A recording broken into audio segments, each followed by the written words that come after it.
Melanjutkan film Ready or Not pertama tahun 2019, kali ini saya akan merangkum film keduanya yang berjudul Ready or Not tahun 2026. Di film ini kita akan melanjutkan kisah Grace yang kembali terjebak dalam permainan maut. Tak seperti di film sebelumnya, kini ia harus diburu oleh 4 keluarga sekaligus. Bagaimana cara Grace bisa menyelamatkan diri? Langsung saja pasang handsfree, simetriskan posisi rebahan, kencangkan celana dalam, selamat menonton dan... Cerita diawali dengan memperlihatkan Grace sedang duduk santai dengan keadaan yang terlihat sangat mengkhawatirkan, di mana ia yang sebelumnya terlibat dalam permainan petak umpet berdarah dengan keluarga Lidomas atau keluarga dari pihak suaminya, berhasil selamat dari kebrutalan keluarga Edan tersebut.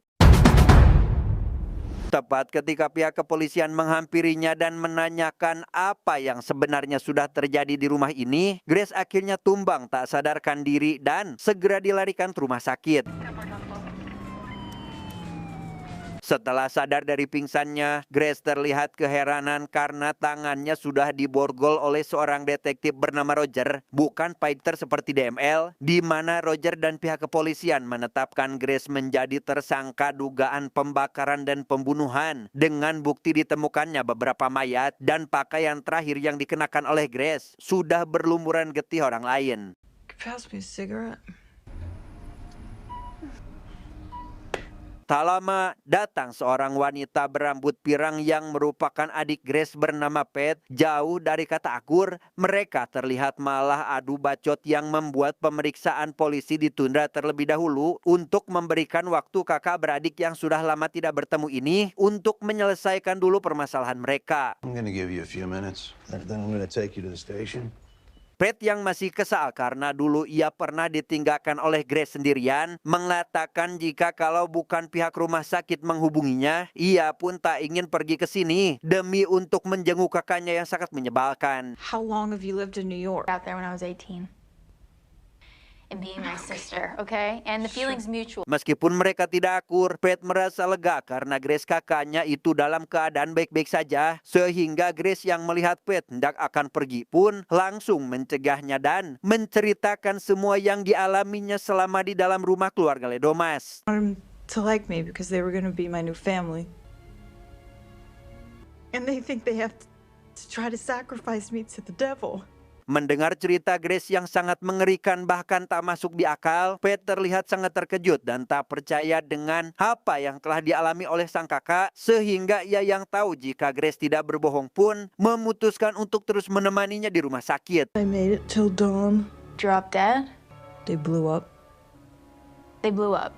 Di sisi lain kita akan diperkenalkan dengan seorang pria parubaya bernama Chester. Ia merupakan orang yang sangat overpower, bahkan bisa melakukan apapun sesuai dengan keinginannya. Terlihat dari apa yang dilakukannya saat ini, bisa menghentikan suatu peperangan hanya dengan teleponnya saja. Tak lama datang seorang pria yang merupakan pengacara Tuan Lebail bernama, kita panggil saja si pengacara. Ia sengaja datang untuk menemui Chester karena memiliki informasi jika keluarga Lidomas telah gagal untuk menjalankan tradisinya yang membuat semua keluarga Lidomas tewas tak tersisa. Perlu diketahui Chester ini merupakan seorang ketua dewan yang memiliki jabatan tertinggi di organisasi Lebail atau organisasi yang mengagungkan setan. Sehingga atas informasi yang didapatnya saat ini dari si pengacara, Chester pun langsung menghubungi semua keluarga lain yang tergabung dalam organisasi tersebut. I'll inform the others. Ada 6 anggota keluarga yang tergabung dalam organisasi Lebail selain keluarga Lidomas dan keluarganya sendiri, yaitu keluarga Danford. Chester memberitahu keluarga yang lainnya, yaitu keluarga Wan yang berada dari Cina, keluarga El Caido berada di Spanyol, keluarga Wilkinson yang berada di Amerika, serta yang terakhir ada keluarga Rajan atau keluarga berdarah India yang sekarang menetap di Inggris. Entah apa alasannya, keluarga-keluarga tersebut terlihat sangat bersemangat begitu Chester mengumumkan berita tersebut. Mereka nampak sangat berapi-api, bahkan rela meninggalkan semua pekerjaan dan aktivitas masing-masing. Berbeda dengan keluarga Danford yang saat ini menduduki sebagai pemimpin atau ketua dewan, sangat khawatir dengan posisinya yang sedang terancam. Ternyata organisasi ini memiliki tradisi unik dan brutal, yaitu memperebutkan sebuah cincin yang menjadi tanda seorang penguasa atau ketua dewan dalam organisasi, di mana cincin tersebut bisa berpindah kepemilikan jika dalam sebuah permainan seperti tradisi petak umpet yang dilakukan keluarga Ledomas dimenangkan oleh keluarga lain dengan berhasil menghabisi target yang sudah ditentukan, yang kali ini target tersebut adalah Grace itu sendiri. Doesn't matter, it's in the rules. Karena tak ingin kekuasaannya direbut oleh keluarga lain, Chester yang rumasa sudah tua pun memanggil kedua anaknya yang bernama Titus dan Ursula untuk menghadap dan mendengarkan apa yang saat ini ia rencanakan, di mana Chester ingin keluarga Danforth tetap berjaya dengan memerintahkan kedua anaknya mempertahankan kekuasaan dengan cara menyuruh mereka untuk menghabisinya agar mereka yang muda bisa menggantikan bersaing dengan keluarga lain.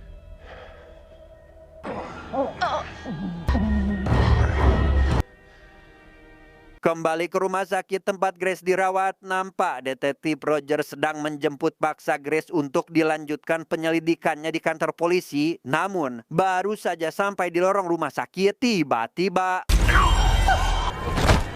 melihat si detektif tewas di hadapannya oleh seorang pria yang tak mereka kenali, Grace dan Pat langsung berlari dan mencari tempat persembunyian, di mana si pria yang ternyata adalah salah satu anggota organisasi dari keluarga Wilkinson pun sengaja datang untuk mencuri star dari keluarga lain agar bisa menghabisi Grace lebih dulu dan bisa menjadi penguasa selanjutnya.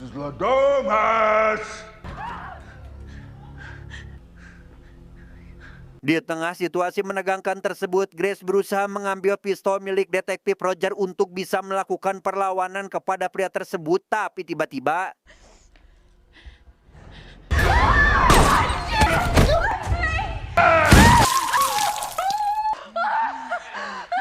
Gotta get out of these cuffs, okay? sadar jika permainan yang ia mainkan di dalam rumah mertuanya ternyata belum berakhir, Grace lantas mengganti lagi pakaiannya dengan gaun tempurnya dan mengajak Pat segera pergi dari rumah sakit ini.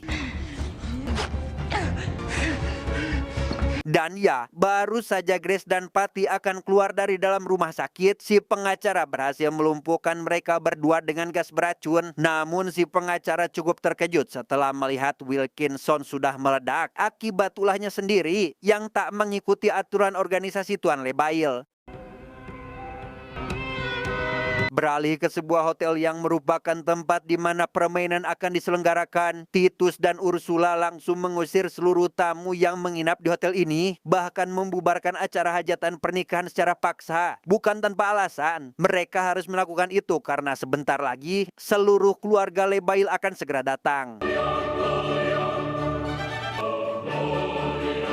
Dan inilah keluarga-keluarga anggota organisasi yang dimaksud. Dari keluarga El Kaido diwakili oleh seorang pria bernama Ignacio bersama dengan anaknya bernama Philip. Dari Cina, keluarga Wan diwakili oleh Cheng Xing bersama anaknya bernama Cheng Fu. Ada pula keluarga Rajan yang diwakili oleh Viraj dan Madu, yang mana mereka semua dikumpulkan di salah satu ruangan untuk melihat Grace dan Pat yang nantinya akan menjadi buruan mereka. I'm Ursula Danforth.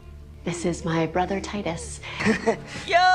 Can we start this, please? Di depan semua orang, Ursula dan Titus mengatakan jika ayah mereka sudah meninggal tadi malam tepat ketika sedang tertidur, sehingga semua orang yang mendengar hal itu pun terlihat cukup terkejut karena akan langsung digantikan oleh Ursula dan Titus yang merupakan saudara kembar, di mana menurut peraturan Lebail yang sudah berlaku, saudara kembar diperbolehkan turun sebagai pemburu secara bersamaan.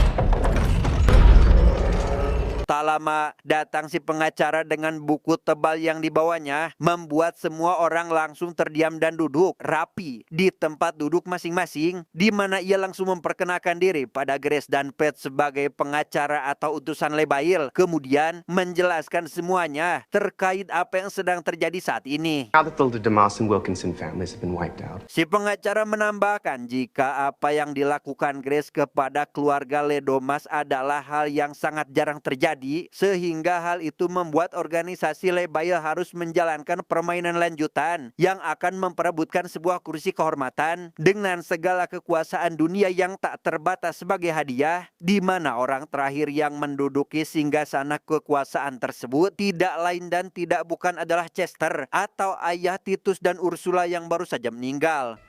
And, believe it or not, you've been given an opportunity to win the high seat. Karena kursi kekuasaan untuk pertama kalinya kosong, si pengacara mengatakan jika Grace juga berkesempatan dan memiliki peluang yang sama dengan keluarga lainnya untuk mendapatkan posisi tersebut. Namun karena penjelasan si pengacara sangatlah panjang, Grace pun terlihat ingin menanyakan sesuatu pada si pengacara sehingga Because you survived Domas's game of hide and seek, dengan fakta jika ia harus kembali memainkan permainan yang hampir sama dengan waktu ia diburu oleh keluarga mertuanya, yaitu harus bertahan hidup dari semua orang yang akan memburunya hingga fajar, Grace tentu langsung menolaknya. Namun karena si pengacara mengancam jika adiknya akan dihabisi, ia pun kali ini tak bisa menolaknya sama sekali. the game will begin at exactly 2:31 p.m. Ketika si pengacara baru saja akan memulai permainan tersebut, datang seorang wanita gerengseng yang merupakan anak kandung Ignacio bernama Francesca, yang mana Francesca ini rupanya adalah mantan kekasih Alex Ledomas yang merupakan suami Grace yang sudah meninggal. Where the fuck is my ring, bitch? Threw it at him right before he exploded. Karena tak ingin ada keributan, si pengacara langsung memerintahkan anak buahnya untuk segera membawa suntikan berisi obat bius agar membuat Grace dan Pat tak sadarkan diri. Di mana hal itu merupakan tanda jika permainan akan segera dimulai.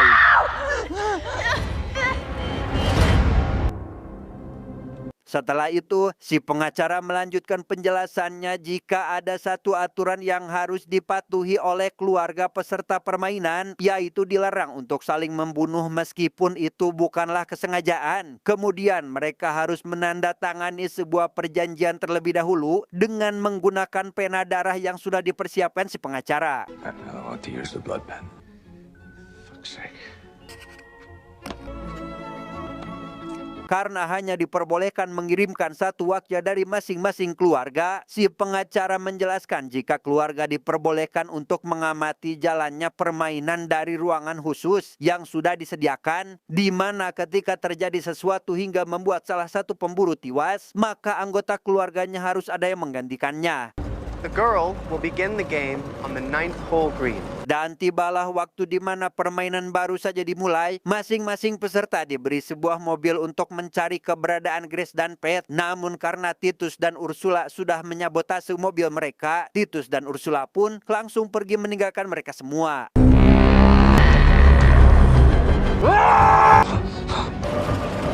Sementara itu Grace dan Pat yang saat itu baru tersadar bergegas pergi meninggalkan tempat tersebut, namun keberadaan mereka ditemukan oleh drone milik Cheng Xing. Tapi tiba-tiba, The fuck is that? What is that? Whoa, hold on. All we have to do. Nice shot. berhasil lari dari kejaran para pemburu hingga masuk ke dalam hutan. Grace dan Pat melihat Ursula sudah berada dekat dengan posisi mereka tanpa tahu jika Titus sudah berada di belakang sehingga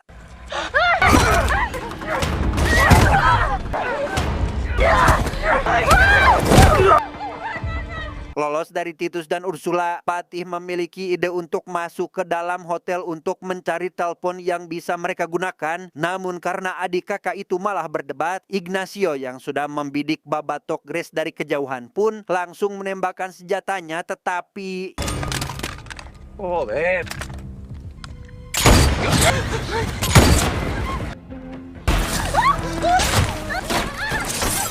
karena Ignacio sangat payah menggunakan senjata laras panjang, membuat Grace dan Pat bisa lolos dan bersembunyi. Namun karena posisi mereka masih belum aman, Grace dan Pat mencoba membuat pandangan terhalang menggunakan smoke atau asap yang mereka buat sehingga Mierda.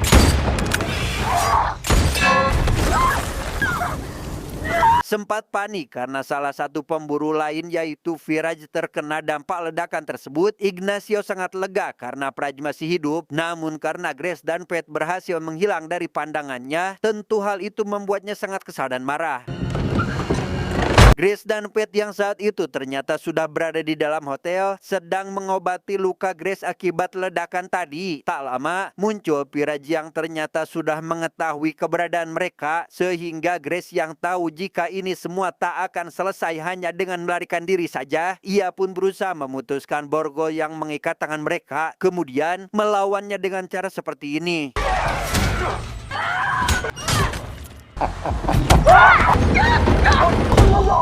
Bath time. Iya, karena Piraj tewas setelah dimasukkan ke dalam mesin cuci, Madu yang merupakan adik kandung Piraj pun harus menggantikan kakaknya turun ke lapangan untuk memburu Grace dan Pete. Namun karena Madu tak ingin pergi, ia pun malah menyuruh istrinya bernama Martina untuk turun demi melanjutkan perburuan. And make my wife hunt. Madhu, if you sign that? Ma'am, if you please. Okie dokie. Di sisi lain, Grace yang berhasil membawa ponsel milik Piraj pun langsung menghubungi 911 untuk meminta bantuan. Namun tanpa mereka sadari, ternyata seluruh panggilan di area hotel telah disadap oleh Ursula, sehingga ia bisa dengan mudah membohongi Grace agar pergi menuju ke gerbang utama. Yes, I understand. Yeah, we'll be there. Baru saja akan pergi meninggalkan tempat tersebut, Grace dan Pete sangat terkejut ketika mereka dihadang oleh Cheng Xin. Namun alih-alih langsung menghabisi Grace dan Pete dengan samurai yang dibawanya, Cheng Xin malah memberikan sebuah penawaran dengan meminta Grace bersedia menikahi anaknya. Karena menurut peraturan yang belum diketahui keluarga lain, jika seorang yang diburu dalam konteks ini adalah Grace menikah dengan anggota keluarga dewan tertinggi, maka mereka bisa menduduki posisi itu. Dan kabar baiknya, Grace dan Pete akan tetap bisa hidup. Idiot, but he's kind. But you're a good person. Grace yang tak mau melakukan hal itu ditambah anak Cheng Xin terlihat mohon maaf sedikit memiliki kelainan mental. Ia pun menolaknya mentah-mentah sehingga tak sengaja menghabisi Ignacio yang saat itu berusaha menyerang Grace. Cheng Xin terlihat sangat ketakutan dan Oh no.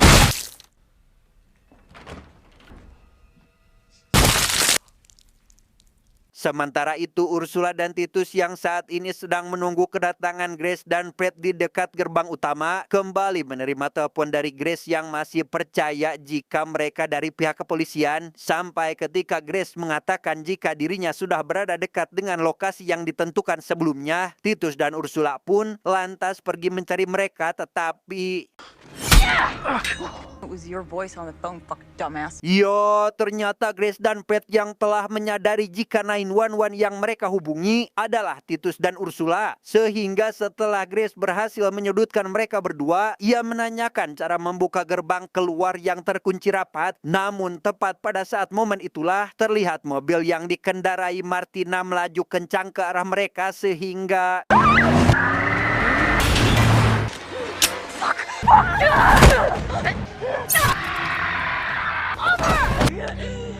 akibat hal tersebut, Grace dan Pete berhasil lolos meskipun Grace mendapatkan luka yang sangat parah, di mana Pete membawa Grace kembali ke dalam hotel untuk mencabut besi yang menancap di dadanya dan mengobati luka-lukanya itu.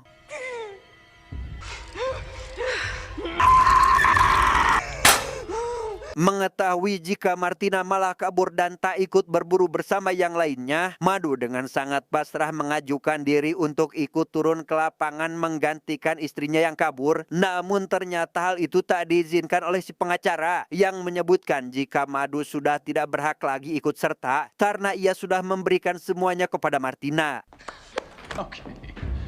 Give me the fucking pen. Tepat setelah Pete dan Grace terlibat dalam suatu perdebatan hingga membuat Pete pergi meninggalkan Grace sendirian, muncul Francesca yang menggantikan Ignacio dalam perburuan ini, di mana Francesca yang sedari awal memiliki dendam karena pacarnya dulu telah direbut oleh Grace pun membawa Basoka untuk menghabisinya saat itu juga, tetapi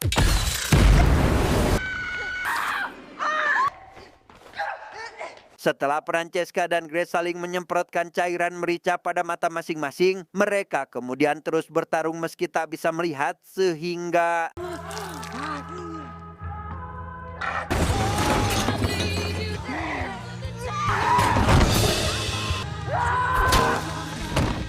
Di sisi lain, Pat yang saat itu sedang kesal terhadap Grace berubah pikiran dan tak seharusnya ia meninggalkan saudaranya sendirian, sehingga yang baru saja ia hendak akan kembali pada Grace, tiba-tiba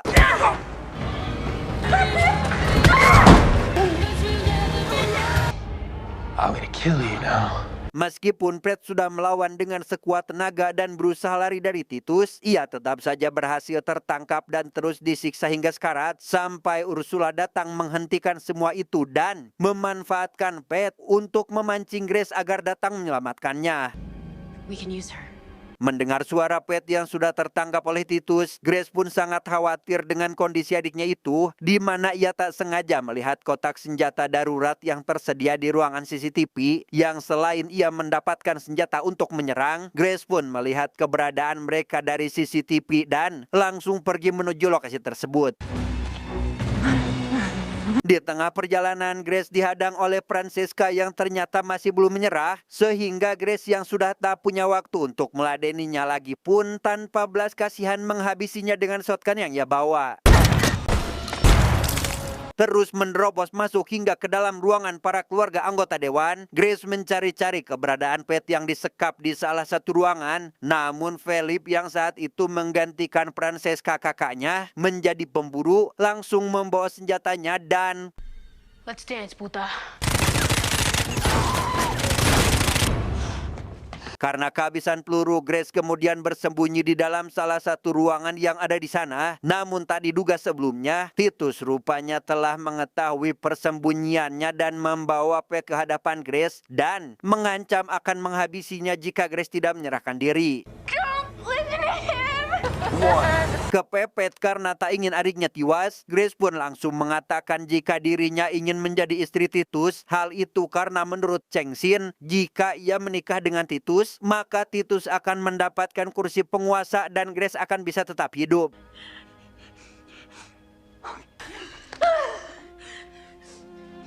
Mendengar hal itu, Titus langsung mempertimbangkan tawaran tersebut, sehingga setelah ia dan si pengacara menyetujuinya, mereka lantas mempersiapkan semuanya, di mana ketika Grace sedang duduk ngahuleng memikirkan keputusannya, Ursula datang dan mengatakan jika Grace harus membantunya untuk mengendalikan Titus yang sudah tak bisa diatur seperti dulu. Namun percakapan mereka ternyata didengar oleh Titus sehingga Look at me, Grace.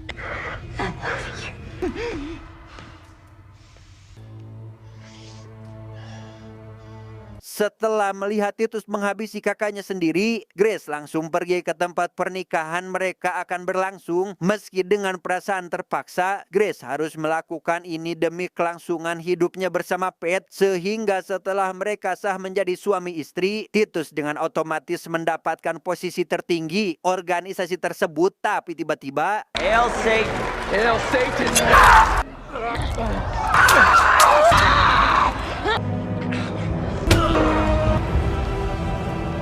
iya, setelah menghabisi Titus dan menjadi ketua dewan tertinggi yang memiliki cincin penguasa, Grace tentu otomatis memiliki hak dan kekuasaan atas semuanya yang ada di dunia ini. Namun tak diduga oleh semua orang, Grace malah mengundurkan diri dari posisi jabatan tersebut yang membuat semua orang bertanya-tanya atas keputusan gilanya itu. Bro, can she even do that? Dengan fakta jika kursi kekuasaan sudah kosong kembali, si pengacara mengatakan jika siapapun yang berhasil memakai cincin kekuasaan sebelum fajar tiba atau sekitar 3 menit lagi, maka akan menjadi penguasa berikutnya, atau kalau tidak, mereka semua akan mati meledak seperti orang-orang yang kita lihat sebelumnya. Very upset. Dan setelah Grace melepaskan cincin kekuasaannya dan resmi terbebas dari semua ini, ia pun kemudian melemparkannya ke dalam lubang yang membuat semua orang langsung melompat dan saling membunuh satu sama lain. I'm coming, my love!